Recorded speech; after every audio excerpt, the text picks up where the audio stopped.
Good morning, everyone. Welcome to the White House, and thank you for coming to the White House Forum on Smart Finance for Disaster Resilience. And to those who are joining us on live stream, thank you for tuning in. My name is Janie Bavishi, and I'm the Associate Director for Climate Preparedness at the White House Council on Environmental Quality. We have a jam-packed schedule today with a great lineup of speakers, so without further ado, I would like to introduce someone who has been absolutely instrumental in implementing the President's Climate Action Plan, including helping to reach an international agreement in December, which is certainly no small feat. So I'm very pleased to introduce Brian Deese, Senior Advisor to the President.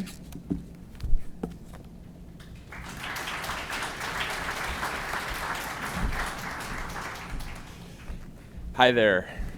Welcome to the White House. Good morning, and we're very happy to have all of you here, particularly on a week in August where this town tends to shut down. But with 6 months left in our administration, we're trying to take advantage of every minute that we have left, and we're very pleased that you all are here today to help us do that. I'm going to be very brief here at the front, just try to make a couple points to put this convening and all of this work in the context, at least in terms of how we think about it, in terms of our broader climate, energy, and conservation effort. And I just want to make a couple points at the top. The first, I hope this is obvious to all of you who are consumers of news and consumers of the policy and the information that we operate with in this space, but I think it bears repeating, which is that there is no issue, domestic or international, that is of greater personal importance to the President of the United States than combating climate change and preparing our economy, our communities, and communities around the world for the growing risk that climate change faces. You've seen that manifested in an all-of-government effort, which we often refer back to as our climate action plan, but in practice this is an all-of-government effort to try to address the climate mitigation issues as well as the resilience and adaptation challenges that we face. Consistent with that all-in focus from our administration, the good news is we are making some significant progress. I think it's probably the most notable and underreported fact out there that since the President took office, carbon emissions in the United States have fallen more than any other country in the world during a same period where GDP growth in the United States was greater and more robust than any other advanced economy in the world. So we are proving and have proved over the last several years that the old trade-off between fighting climate change and growing your economy and creating jobs no longer applies. And if you're smart about this, and if we are forward-looking about this, we can lead the world in both. And obviously, our efforts are bearing fruit in the international arena as well. In part because of that progress domestically, we were able to bring the world together to agree on the Paris Climate Agreement at the end of last year. And that effort is only one part of a global coming together around these climate issues, including this year working to build on that progress to address HFCs, aircraft emissions, and other important global threats. So that's the first point I just want to make sure that you all leave here with and frames the conversation that you all have today, which is that you have a president and administration that is all in on addressing this climate threat. The second point is that we have, in service of that effort, tried to elevate the importance of resilience and of thinking in a forward-looking way about how to get ahead of these coming challenges and how to make smart investments today that will reduce costs in the future. This is in part a function of the fact that we have, during this administration, lived through a period of increasing natural disasters, increasing risks to our homeland, to our military installations, associated with changes in the climate. You'll have an opportunity to interact with several administration officials who are on the front lines of our domestic national security responses to these crises. And we have sought to learn from these efforts as they are accelerating. We have lived and been here through a period where drought in the West has gone from a periodic and episodic thing to business as usual. Where the wildfire season in the West has gone from up and down to predictably on an upslope every year. In the first 6 months of this year alone, we have already recorded 8 weather and climate-related billion-dollar events. And we just last week, or over the weekend, saw a once-in-a-thousand-year rain event just up in Ellicott City, Maryland, which tragically took the lives of some of the residents there and upended an entire historic community. So even though we are trying to change the conversation on resilience in a more fundamental way, we're trying to engage Congress in that effort and trying to get additional legislative tools. The truth is that the type of change, fundamental change in thinking and the magnitude of investment necessary is something that the public sector isn't going to be able to do alone or be able to do principally. And so it's clear that we need to be smart about leveraging investment, private investment in this space, and we also need to change this conversation from one where we address disasters and address risks after the fact to one where we plan smartly and we create new incentives and new financial structures to get ahead of these issues. So, consistent with my first point about being all in, we're trying to think about how we can use the federal tools that we have more creatively to this end. And I hope over the course of the day, you get an opportunity to hear from and learn a little bit about the things that we're trying to do at the federal level. There are several that I've had an opportunity to be a part of in this administration in various capacities, whether it's trying to figure out how to get more financing to residential homeowners so that they can do a resilience retrofit of their home with no money down on the front end, or whether it's trying to improve the resilience of our federal assets, our federal buildings as well.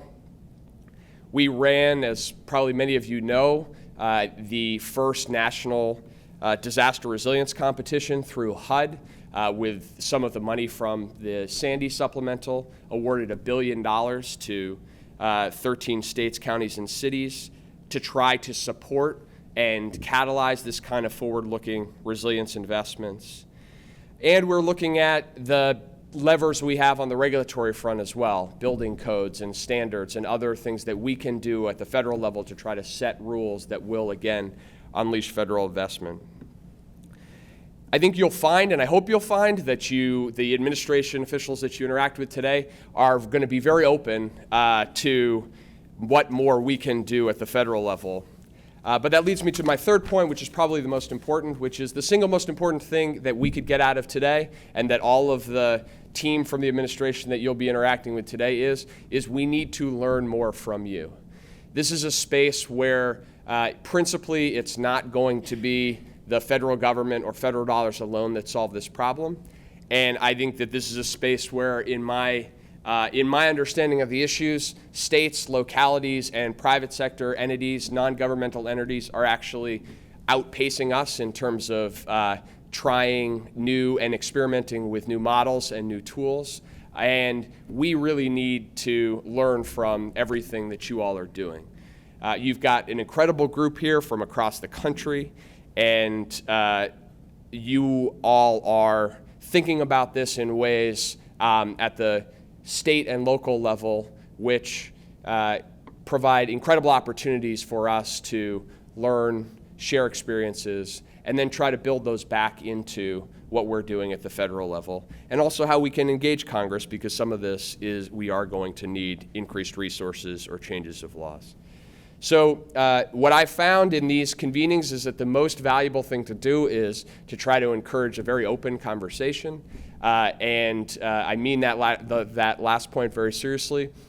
we value incredibly your time and your being here because we need to learn from everything that you're doing so that we can improve our efforts at the federal level. So let me just end where I began, which is to thank you for being here. Thank you for your support for this effort.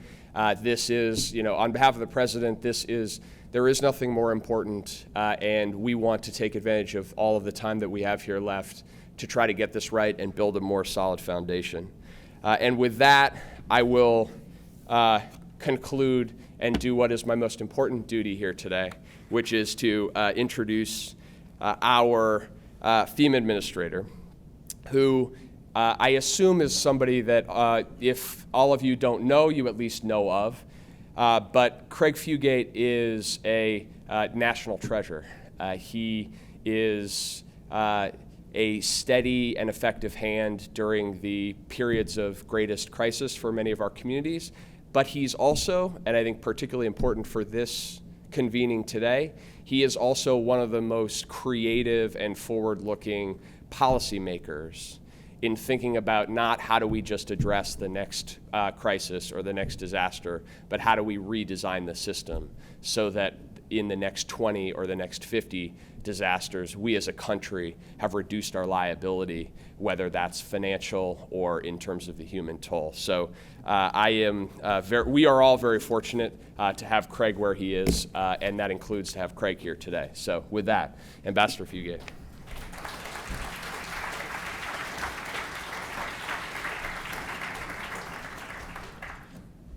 Those of you that know me know that Brian is much too kind. We talk about climate and resiliency, and you talk to most people, it either goes over their head, they don't care, or they don't see how it applies to them. And there are still people who want to debate that change is even occurring. When Sandy made landfall, the president gave me a different challenge. He said, Craig, the debate about climate change is over. There's still noise out there, but it's happening. And he didn't expect FEMA to be the person to solve climate change. He did want FEMA to be focused on how do we adapt. Because our current coping mechanisms are not sustainable. If you look at our built infrastructure and you look at the environmental risk, we built for the norm. We built based upon data and experiences that as long as we stay within those norms, yes, we'll have disasters, there'll be impacts, but it's within the capacity of the system to deal with it. And essentially the way we've dealt with disasters is we transfer money. We take money from taxpayers who weren't affected, and we spend it for the people that were affected. And that model has worked pretty good under the Stafford Act, as long as we were dealing with what we expected. However, the history of our past disasters and our meteorological data has not been a good indicator of the growing risk and exposure that we as taxpayers have. Katrina, as many people would like to point out, one of our worst natural disasters, not a very effective federal response, fell into two categories. Those of us in the business that said it wasn't as bad as it could have been, to the others who are going, I never thought it could be this bad. This was a terrorist disguised as a hurricane, And I'm like, not really. We had a conference on it that year. We had an exercise that was actually worse than that. Katrina was pretty much just something that would happen. The question was when. So when the president gave me this challenge of, what are we going to do differently? The first thing I realized was our overdependence of looking at past data to predict future decisions. If you've ever dealt with FEMA, one of the tools we've looked at of how to build back better has been our mitigation programs. Generally after disaster, we not only pay for uninsured losses, now this is a key word, uninsured losses in the public infrastructure, but we would also provide additional funds to make improvements to reduce the future costs of disasters. And if a structure was damaged when we rebuilt it, we would offer a cost share to build back better, above code, if we could demonstrate through a cost-benefit analysis that it was a good investment. But the cost-benefit analysis was always based upon the previous data. So particularly if you're looking at weather-related phenomenon, which flooding is our largest, most frequent disaster loss, tropical cyclones, wildfires are a symptom of drought, basically wind, water, and fire. Our data was inconclusive or missing, or oftentimes did not really reflect the true risk. So you heard Brian talk about the 1,000-year event, like, wow. I'm like, I've been here 7.5 years. It's probably about the 11th or 12th 1,000-year event I've seen.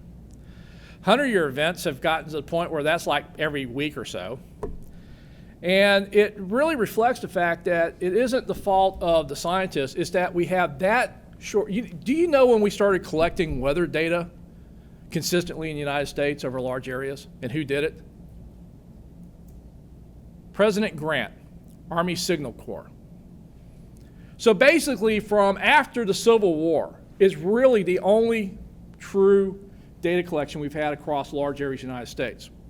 And if you look at climate, that's like a gnat's eyelash of data. And when you start looking at a changing environment, to only look at your past data, it's like driving 100 miles an hour trying to steer by looking through the rearview mirror. As long as I don't run the shoulders out of my mirrors, I'm doing okay, but what if there's a curve? And so we said, past data is not a good indicator. Building back to what we knew results in structures being lost a second and third time. It's not a good investment of your tax dollars. And we cannot continue a sustainable model in the current fiscal environment that says there will be disasters, and for the uninsured losses, you as a taxpayer are going to pay. So we said, well, let's change things. First of all, who does a good job at looking at future risk? And we looked around in government, and there's not really a good skill set there. I mean, NOAA's probably gotten closest with the Weather Service and the climatologists looking at what potential impacts can be in trend data.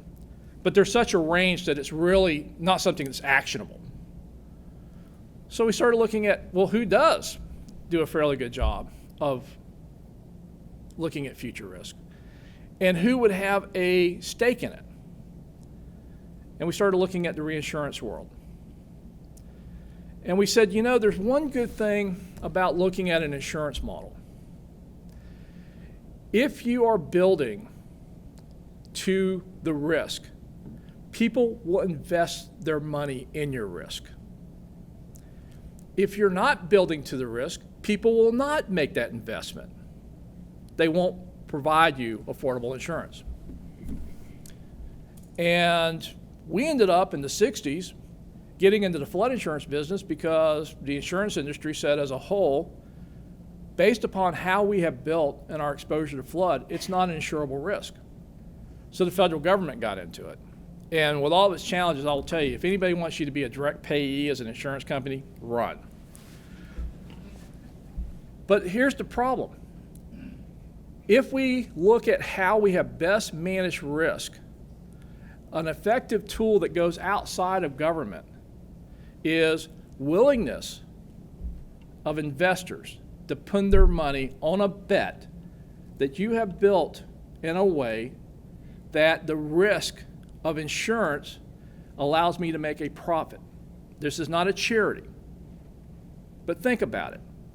Most of the disaster costs that we pay in these large-scale events beyond emergency response costs and picking up debris, on the public assistance side, the money we pay to local governments, goes to uninsured structures. Why are they uninsured? Well, we hear a lot of reasons. Well, it's unaffordable. Really what it is transferring risk back to you, the taxpayer. But what if we started treating those structures as something that we're not going to continue to underwrite the risk the way we have? One proposal that we've broached is within the disaster assistance programs, if you get a presidential disaster declaration, if the president declares that disaster, we always go back to the first dollar. I don't know of any insurance program anymore that runs to the first dollar. You always have a deductible. If there's not skin in the game, behavior doesn't always change. So we said, well, what if we created in the federal disaster program under the Stafford Act deductibles? And so we're not going to go back to the first dollar. We'll start at some dollar, but we're not going to go back to the first dollar. So if you don't have those structures insured, you're going to pay for it, at least some of it. But then we want to give incentives. This is the other thing we've learned from the insurance industry. If you want people to take basic steps to reduce risk, like have a working fire extinguisher, give them a discount. So what if we gave credits to states and jurisdictions that had appropriate building codes, had enforcement, used land use, and took steps to reduce risk so they could buy the deductible down?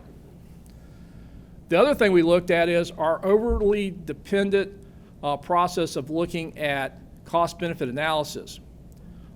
This is something, again, we looked, who are the leaders in standards and codes? It's with the insurance industry. And every standard and code is a compromise between what is absolute versus what is practical, and then what you can get people to agree to across a lot of interests. But we found too oftentimes, if we could look at newer codes and newer standards, it would make more sense to build to that. But we were locked into a process that said we built back to whatever the local code was, and in many cases there were no codes, and anything above that we would treat as mitigation. And again, we'd be back to cost-benefit analysis, and we'd be back to historical data, even though in many cases we knew the science, engineering, and codes were much better and more appropriate for the risk. And instead of just treating that as a cost of rebuilding, we were still treating it as mitigation and a very convoluted process. So we have changed that to where we look to international standards like the International Code Council that has more appropriate codes. And I'll give you one example, and then I'm going to bail because I got to go to a change of command ceremony. Safe rooms. Leslie and Flash have been pushing safe rooms forever, and the only way I could get schools to build them is if they had a disaster, was to offer them a mitigation project, which they'd have to do the cost-benefit analysis to score it, to build it. And in some cases, it was so complex, jurisdictions didn't do it. And I'll give you an example. When you've been here for the length of time I have, even that's not really long. When you go back to the same school that's been destroyed twice, first time was in 2010. I won't go into the state, but a school got flattened, totally destroyed. It was a middle school. Fortunately, no loss of life. It was not insured. So you, the taxpayer, paid 75% to rebuild that school. About 2 years later, I went back to that same site. The school got flattened a second time. We had offered in the cost-benefit mitigation program to build safe rooms. The jurisdiction chose not to.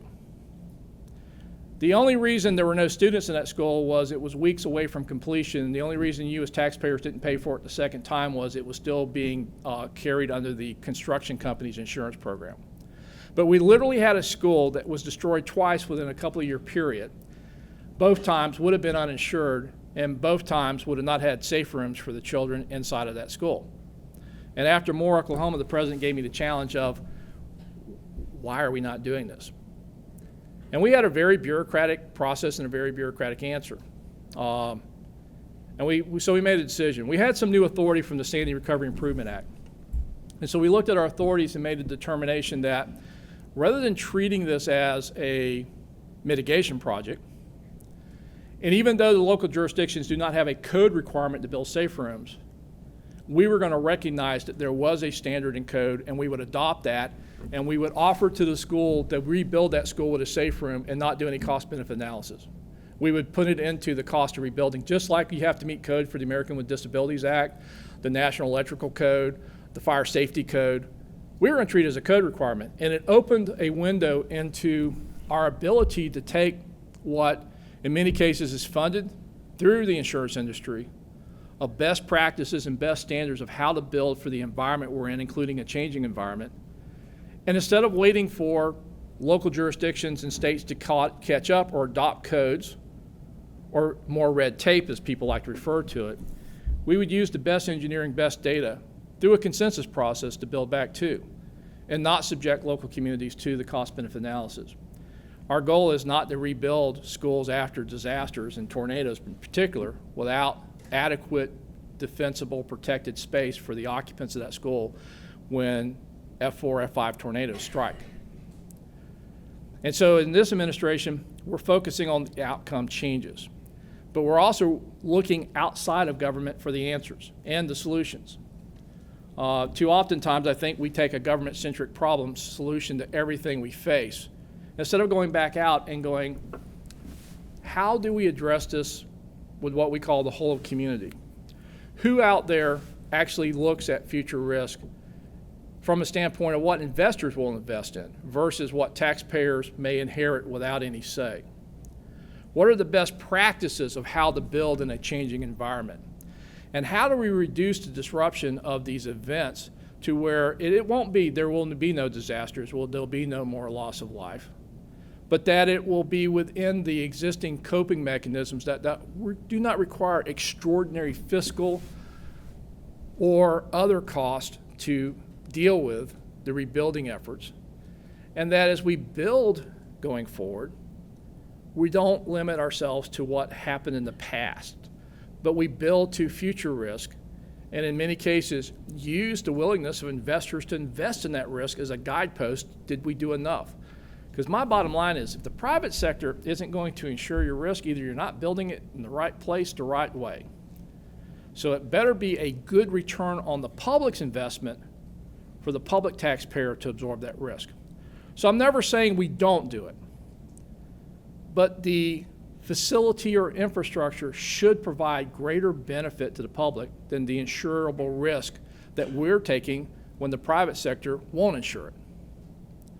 And it may be a simplistic model, but I have just come to the conclusion that if we only offer grants, both pre and after disasters, to do the right thing, it won't be sustainable. There needs to be a more persistent, everyday financial cost to the total ownership of infrastructure and homes for the public that is affordable and appropriate for the risk. But we're only going to get there if we build where and how based upon risk with the best data that the private sector says, yes, I'll put my money there because I can make a profit, a reasonable profit, and cover your risk. And if something happens, issue you that check so you can rebuild and get back in your home, get back in your business, get that facility rebuilt, versus waiting for, in some cases, a reluctant Congress to pass supplementals to pay for those losses. So I'm very much focused on outcomes. I'm not focused on what government's going to do per se, but how government can best fit the various processes and models to build for future risk, not just the past. Thank you.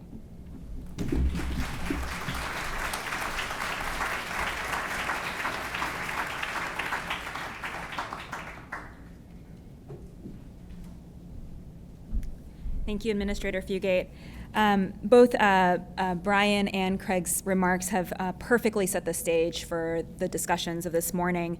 We're going to move on to the next panel discussion, which is entitled Investing in Resilience. And this discussion will be a chance to both make the case and delve further into the value of pre-disaster mitigation and explore both the federal policy innovations that this administration is pursuing, but also the growing public and private sector interest in innovative financing mechanisms. I'd like to introduce the moderator of the next panel, Angela Gladwell, who's the Deputy Assistant Administrator for Risk Management at FEMA. Among her many other responsibilities, she's also leading the development of the National Mitigation Investment Strategy, which you'll hear more about. So I'd like to have all of the panelists come to the stage, and Angela will introduce the other panelists. Thank you.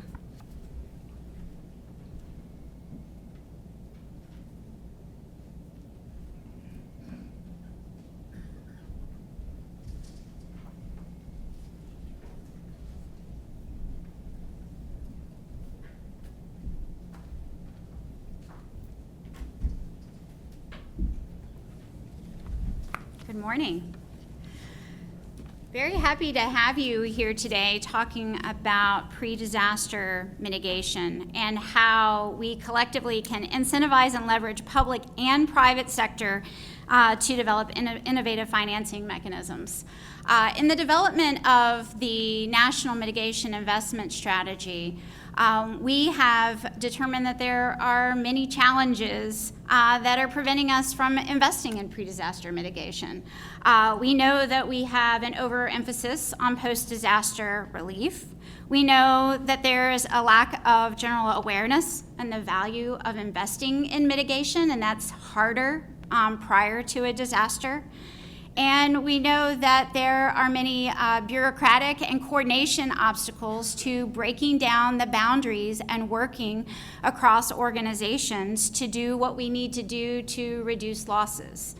But one of the reasons for having this panel here today is that we can change that dynamic. And there are many places where this is effectively occurring. And what we need to do is understand what's working well and who we need to include and who we need to engage so that we can reduce losses, so that we can think about future risks, both in terms of our infrastructure, which we'll hear about today, broader incentives, and again, that private sector engagement. So we have a great panel here today that I would like to just briefly introduce. First, we have Jeff Herbert who serves as a Deputy Mayor and Chief Resilience Officer at the City of New Orleans. We have Jake Broder-Fingert, who is a Senior Policy Advisor on the National Economic Council at the White House.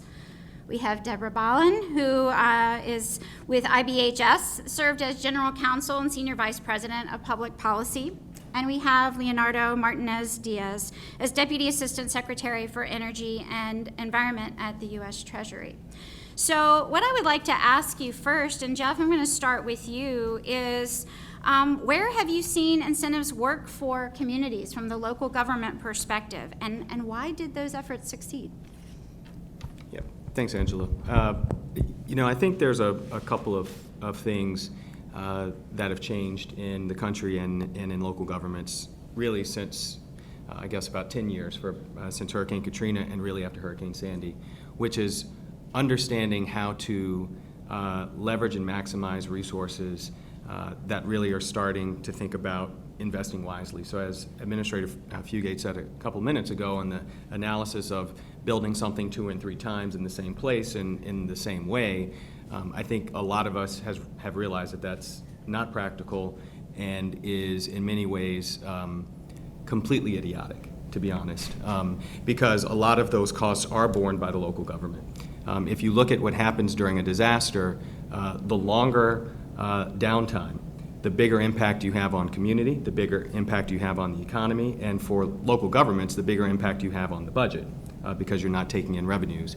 And so the ability to invest wisely and provide incentives at the local level or pass down incentives through federal, state, to the local, and then to those folks in the communities makes a lot of sense from a practical standpoint of how you run government and how you are able to have communities bounce back much faster than they have been in the past. On the sort of the planning side of that, thinking about incentivizing through programs, things that we've done after Katrina, particularly around building code reform, investing very smartly in mitigation, which we had not done previously in New Orleans, and focusing on infrastructure and green infrastructure to provide additional mitigation measures, whole cloth for communities instead of looking at one-by-one strategies, which have not worked. And then finally looking at what we can do in community. So a lot of the problems that we have in having people invest themselves is that they really don't understand the reality that they're facing. And by working, our mayor, Mayor Landrieu, has a line that we all sort of live off of, facilitate, link, and leverage, and that really is a philosophy about state, local, federal government, but also community, philanthropy, and local government working together to start to address the issues of education and outreach, which I think are a huge part of investing in mitigation, is that people really don't understand their risk and their reality, and it is on us at the local level to try to educate so that people understand. So incentives to provide for those measures. For us, through the National Disaster Resilience Competition I was mentioned earlier, we have a resilience retrofit program which will target to low and moderate income homeowners. But the ability for that to happen rests with the ability for us to communicate. And so working with the communities has been a big change for us over the past decade. Great, thank you, Jeff. So Jake, can you tell us about what you've seen work, especially as it relates to infrastructure and some of your experience in Build America? Sure. So to maybe just put things in perspective, I think it's helpful to note the magnitude of the infrastructure deficit that we have in the U.S. right now. So currently we spend about 1% of GDP on infrastructure. That's about a third of what it was 60 years ago. And if you look at other countries, they're spending 5, 8, 10% of GDP on infrastructure. There's a range of organizations out there who have sort of put a price tag on our infrastructure deficit. Some have put it in the trillions of dollars. Regardless of the number, it's clearly very large. So I think the question becomes not only how can we invest more smartly, as Jeff mentioned, but also how do we do it at scale, right? Because there's a really large-scale investment that's needed here, and the impact is significant. I know some experts have said that over the next 20 years, climate, and in particular sort of a lack of resilient investment, could cost up to 2% of GDP. So there's a serious economic impact for our country if we don't figure out a way to invest in resiliency and invest in it at scale. There's a few things that we've seen that are starting to work at a federal level, and I can talk to those for just a minute. We on the President's charge, launched the Build America Investment Initiative in July of 2014, which was set out to really focus on smarter investment in infrastructure and increase public-private collaboration on infrastructure investment for things like resiliency. Through the initiative, there's a few things that I'll highlight right now. One is the initiative has launched a series of finance centers at the Department of Transportation, EPA, USDA, and DOI that are focused on resilient investment, among other things.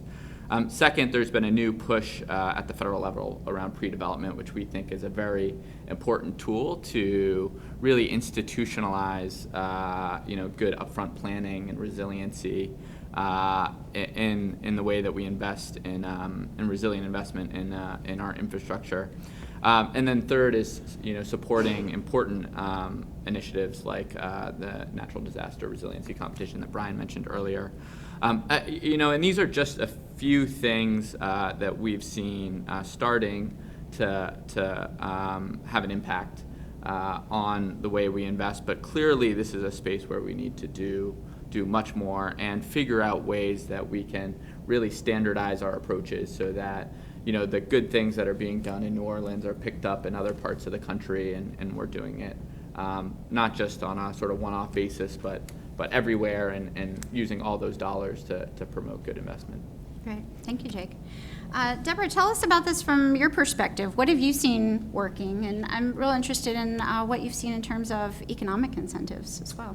Okay, well, thank you, and kudos for this administration for having this event today, and more importantly, for being engaged. I think the term all-in was a very apt one, so thank you for having me here today.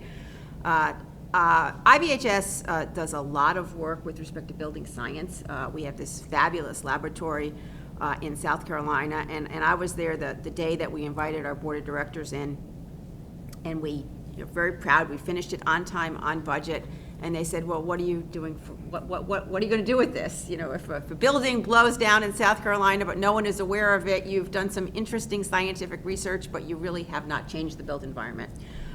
So a lot of our efforts are directed both at communications and at programs that really will make a difference. And I want to focus on one right now, which is the IBHS Fortified program. It is both a building standard for resilient, some would say code plus, although we just like to say stronger, building for both residential and commercial applications, but particularly the residential one has gotten more play. The important thing about it is that we believe in the science. The science has been tested about what those standards are. Second, it's a system. In order to make sure that your building is resilient, you got to sort of do everything. You can't have like one of your windows covered and say, oh, window covering, no problem. If the wind blows, you've got to do everything. So it's a system. We do have different designation levels, bronze, silver, and gold, but you got to do everything. And third of all, it's got to be inspected as the building is being constructed or retrofitted, because you can have a standard. We learned in Hurricane Andrew with building codes. You can have a strong building code, but if it isn't enforced, it's not necessarily in the building. So we do all those things, and then we wind up with the designation. And one of the things that we're beginning to find, we're trying to scale up this program, focusing on target markets, because the buzz is important. People talking about, what they've done, why they're proud of what they're doing is very important.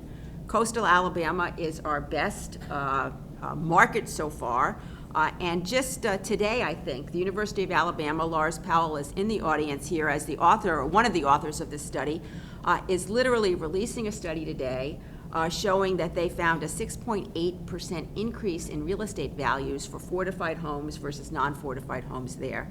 So in a nutshell, what we're trying to do is start with the science, then add in what do you need to wrap around the science to make sure that this is proven, and then third of all, how do you demonstrate value? And this is one example, I think, of a microcosm of fortified homes in coastal Alabama, but if we can do this in a lot of other areas, that's one way to get to resiliency. Great. Thank you, Deborah.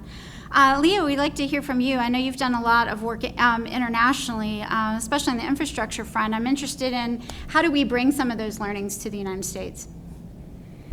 Thank you. When we look out at the international space, especially in developing countries, what we see, I think, is a replay of the same story that we've heard already. That is to say, countries are relying primarily on either foreign disaster assistance in the aftermath of a major disaster, or they are socializing the risk internally.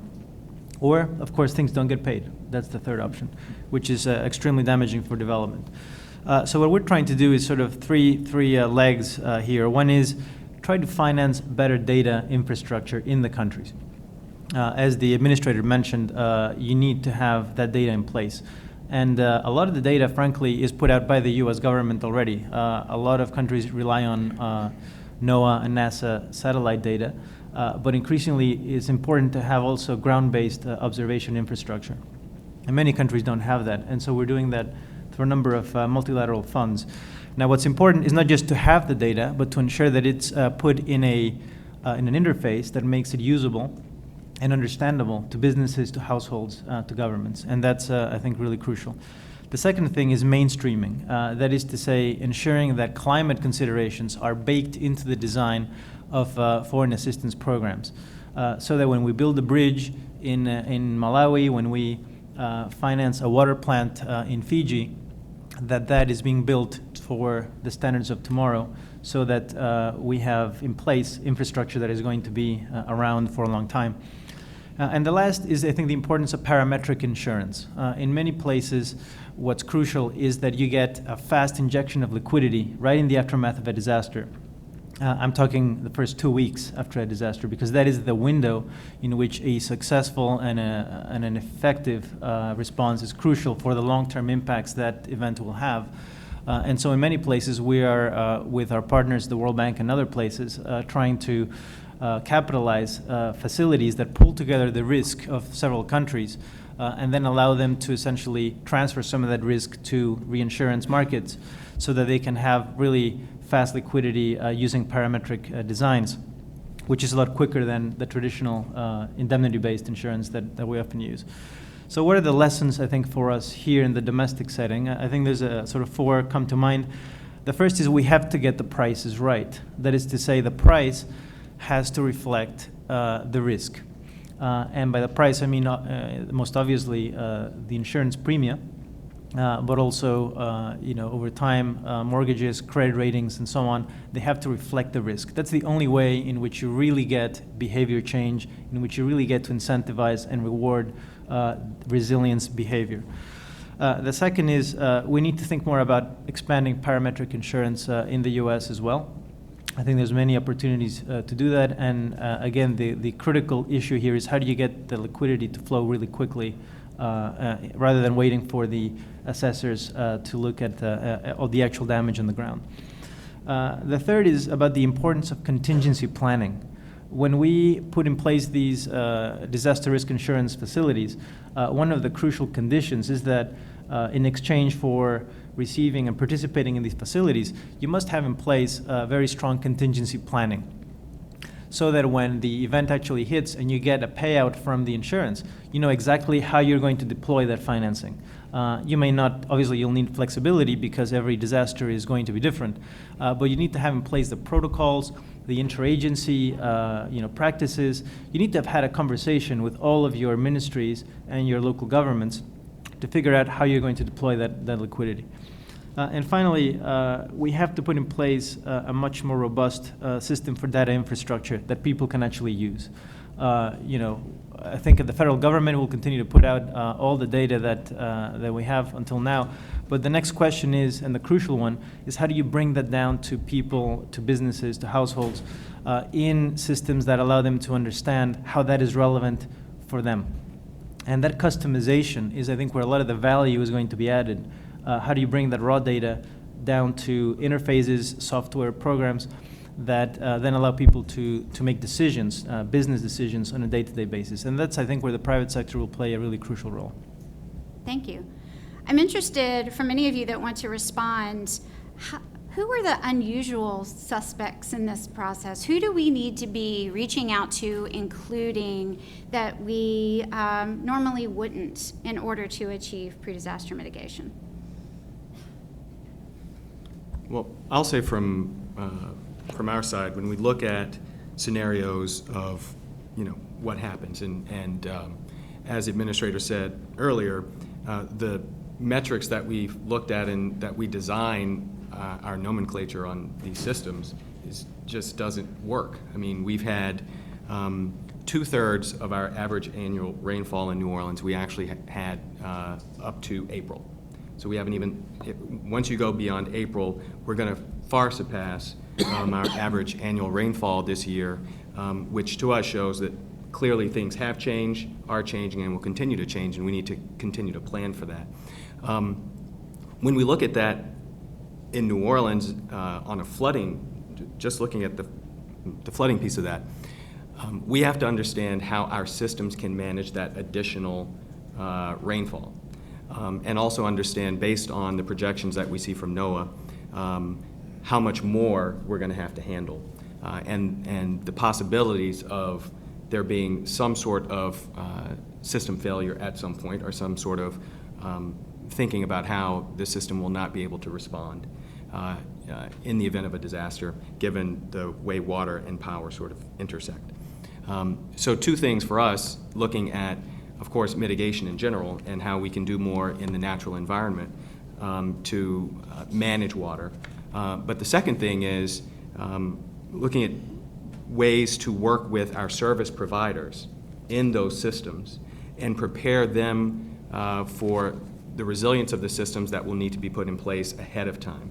So investing in the resilience of those systems up front, while on the backhand also understanding that something could happen, and preparing those system providers for, sort of similar to what Leo was discussing before, some sort of infusion that can happen once something triggers, so that they can come back much more quickly. For us, that's looking at our stormwater system, because that is our biggest risk, is not having service, electrical service to the water system, or a backup service to the water system go down, and having the city flood. We can keep up. We've done pretty well for the past 110 years, with the exception of Katrina. But the issue of being able to provide the triple redundancy and the ability for investments to come in right after a disaster, working with that service provider. And this is something we've working on actually with Swiss Re and Veolia. Veolia is our service provider through work with the Rockefeller Foundation that someone will talk about a little bit later, but really thinking of different ways of financing and different ways of investing in support for building resilience, while also understanding that something could happen and we need some immediate infusions to be able for the city to manage itself in a much shorter period of time than you saw in Katrina. But I think thinking about those other partners inside of government, who are your service providers, and having them start to think through the resilience of what they provide to the city, I think is something that we've started to focus on. Excellent. Anyone else want to answer that? Yeah, I'd like to add a few more. I'll add three. First of all, mortgage lenders, and I know some of them are here.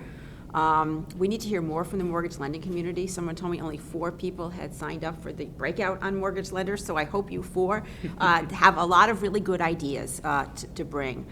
Second of all, the business community generally. Our industry is insurance, and I go to a lot of meetings and they say, oh, the business is here because, look, the insurance industry is a business. But insurance is a risk transfer mechanism. It's not the businesses that are there in communities. And I think at the national level, when you have large institutions, we need to make resilience one of their core values. Core values are very big right now in business, and we need to really inculcate this. And at the local level, businesses need to understand it's their bottom line and their employees that are affected, and whether it's having business continuity plans, having emergency preparation, or having just strong and resilient buildings, that is what keeps communities together. If all of the homes are strong but the buildings are not, everyone's going to leave because they have no more jobs. And third of all, one of our partners in this has been Habitat. And Habitat I'm just using really as an example of a nonprofit that is there building, affordable, for housing for people who cannot otherwise afford to own homes. And that leads us to the vulnerable populations that we need to make sure that they are given or have the resources so that they can be part of resilience as well. Yeah. Leah. I mean, for us, it's been finance ministers. And the reason is that they appreciate the long-term implications of a disaster that has not been planned for. And they understand the cost of having to redirect funding away from infrastructure, from education, from health, to pay for some of these events. So bringing it back to the domestic context, I think it's crucial to talk to the financial planners at the state and local levels, because they appreciate the larger picture. And they then become key champions inside the government, pressing for more forward-looking types of solutions. So I know that we don't have a whole lot of time left on our panel, but I'd like for you to think about the next decade. What do you hope to see 10 years from now in the space of pre-disaster mitigation? Where do you think that we could be as a nation? So I think there's a few things that would help us get to a place of success in the next decade.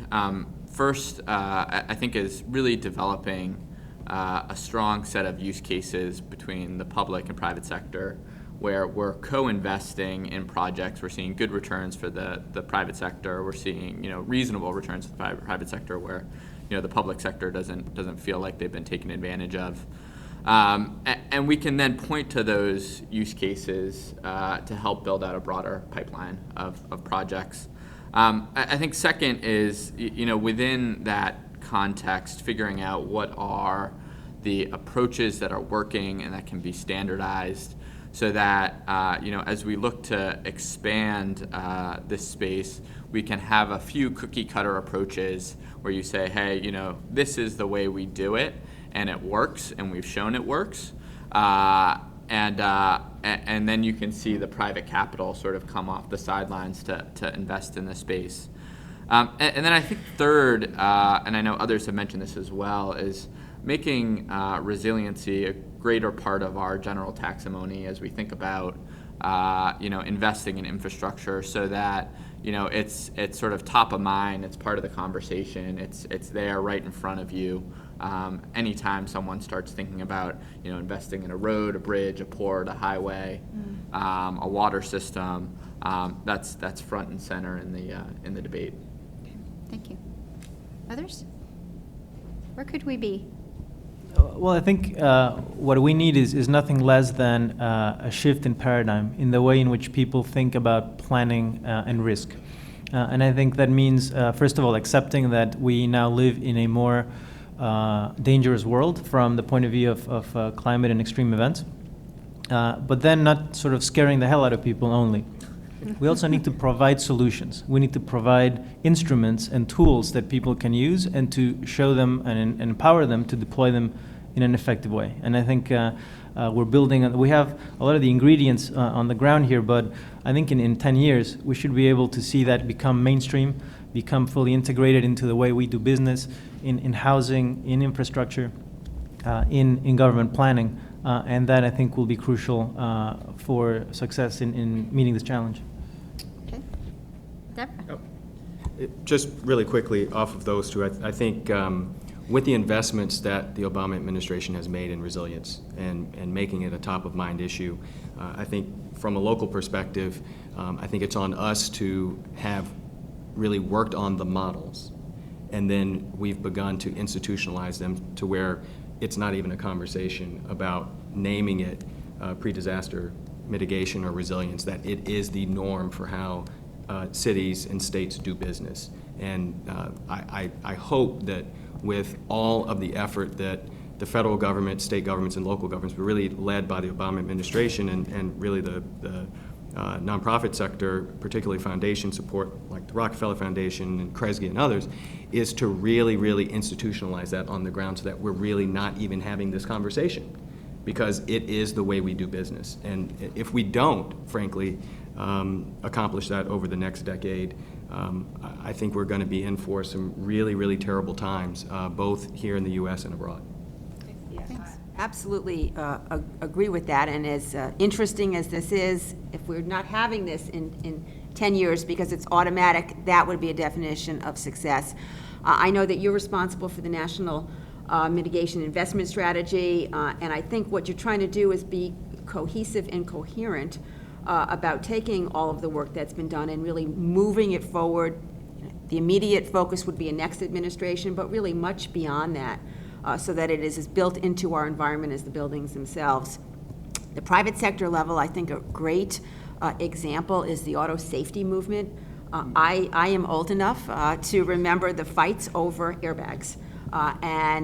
It went all the way up to the Supreme Court, and all of a sudden you started having crashes of airbag against airbag, and the cars were completely destroyed, but the people survived, and it became an automatic thing. And even when we've had problems with airbags recently, with Takata airbags, no one says, take the airbag out of my car. They say, I want a safe airbag. And that's how we have to have the built environment. I want a safe house. It's just intrinsic in what I do. And then I think we'll get to where we all want to be. So thank you. That's fabulous.